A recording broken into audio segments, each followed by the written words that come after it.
নমস্কার বন্ধুরা, সবাইকে স্বাগত জানাই Bengali food with Anima cooking চ্যানেলে। আজকের পর্বে আপনাদের সঙ্গে শেয়ার করব ট্যাংরা মাছের দুর্দান্ত স্বাদের একটা রান্না। বেগুন দিয়ে ট্যাংরা মাছের এই রান্নাটা খেতে গরম ভাতের সাথে অসাধারণ লাগে। আশা করছি ট্যাংরা মাছের এই রান্নাটা অবশ্যই ভালো লাগবে।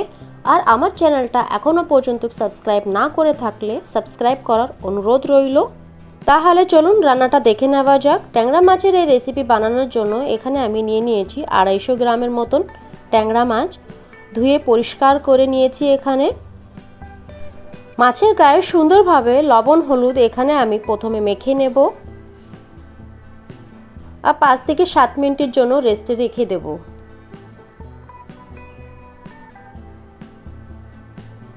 সুন্দরভাবে এখানে আমি মাছের গায়ে হলুদ আর লবণ মেখে নিয়েছি।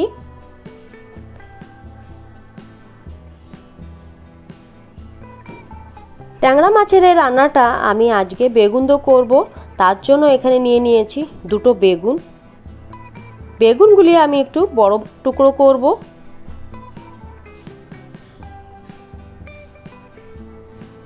ঠিক এরকম করে একটা বেগুনই আমি মাত্র 2টো ফালা করেছি। রান্নাটা করার জন্য প্রথমেই এখানে আমি সব কিছু গুছিয়ে নিয়েছি। মাছে হলুদ লবণও মাখানো হয়ে গেছে আর বেগুনও এখানে কেটে নিয়েছি। এখন শুরু করব রান্নাটা। রান্নাটা শুরু করার জন্য বসিয়ে দিয়েছি কড়াই, দিয়ে দিচ্ছি পরিমাণ মতন সরষের তেল। তেলটা গরম হয়ে গেলে মাছগুলি এখানে আমি ভেজে নেব।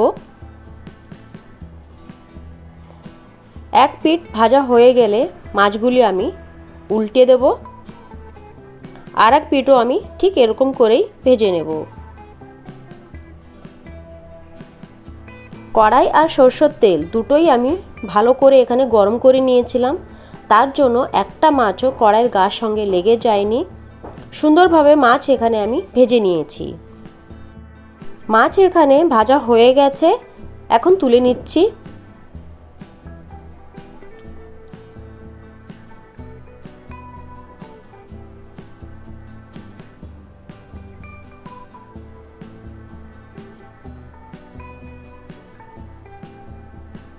এখন মাছ ভাজা তেলের ভেতরেই বেগুনগুলো সামান্য পরিমাণে হলুদ দিয়ে ভেজে নেব।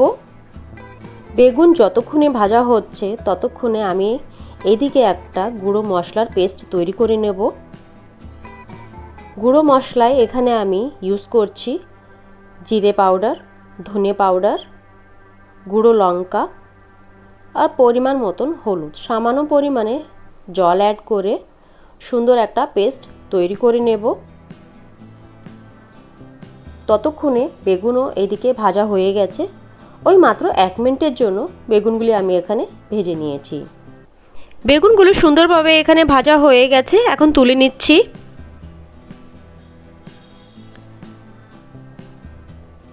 এই তেলের ভেতরে এখনই দিয়ে দিচ্ছি ফোড়নের জন্য কালো জিরে, গুঁড়ো মশলার পেস্ট আর সামান্য পরিমাণে বাটি ধুয়ে জল।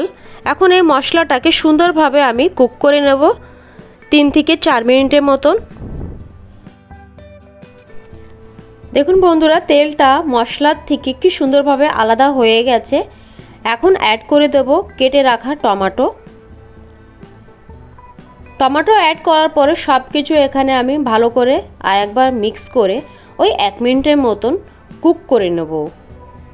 সুন্দরভাবে সব কিছু এখানে কুক হয়ে গেছে। এখন অ্যাড করে দেব পরিমাণ মতন জল। তার সাথেই অ্যাড করে দিচ্ছি কাঁচা চিরা লঙ্কা আর পরিমাণ মতন লবণ। ঝোলটা যখন সুন্দরভাবে ফুটে উঠবে অ্যাড করে দেবো ভেজে রাখা ট্যাংরা মাছ আর বেগুন। ভেজে রাখা ট্যাংরা মাছ আর বেগুন ঝোলের সঙ্গে সুন্দরভাবে এখানে আমি মিশিয়ে দিচ্ছি।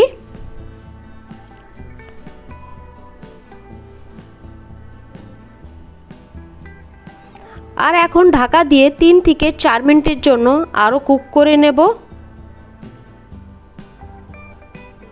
ওই 4-5 মিনিট পরে ঢাকনাটা খুললেই একদম রেডি আমাদের বেগুন দিয়ে ট্যাংরা মাছের ঝোল। গরমের সময় এরকম হালকা পাতলা মাছের ঝোল খেতে ভীষণ ভালো লাগে। পার্সোনালি বেগুন দিয়ে ট্যাংরা মাছের এই ঝোলটা খেতে আমার ভীষণ ভালো লেগেছিল। আমার মতন কে কে মাছের এই ঝোলটা খেতে পছন্দ করো অবশ্যই আমাকে কমেন্টের মাধ্যমে জানিও। লাস্টে একটু অ্যাড করে দেব কুচানো ধনিয়া পাতা। ধনিয়া পাতা অ্যাড করলে মাছের ঝোলের কালারটাও চেঞ্জ হয়ে যায় আর স্বাদও দুগুণ বেড়ে যায়। মাছের ঝোলটা একদম রেডি। গ্যাসের ফ্লেমটা অফ করে ঢাকা দিয়ে রেখে দেব। দেখুন বন্ধুরা, দেখতে কি লোভনীয় লাগছে। আশা করছি ট্যাংরা মাছের এই রেসিপিটা অবশ্যই ভালো লেগেছে। ভালো লাগলে একটা লাইক আর কমেন্টের মাধ্যমে আমাকে জানিও। আমার চ্যানেলটাকে সাবস্ক্রাইব করে আমার পাশে থেকো। আর তোমরা কোথা থেকে আমার রান্নার ভিডিওটা দেখছো ওটা কমেন্টের মাধ্যমে জানিও। তাহলে দেখা হচ্ছে পরবর্তী অন্য কোনো ভিডিওতে অন্য কোনো রেসিপির সঙ্গে। ততক্ষণের জন্য টাটা, বাই বাই।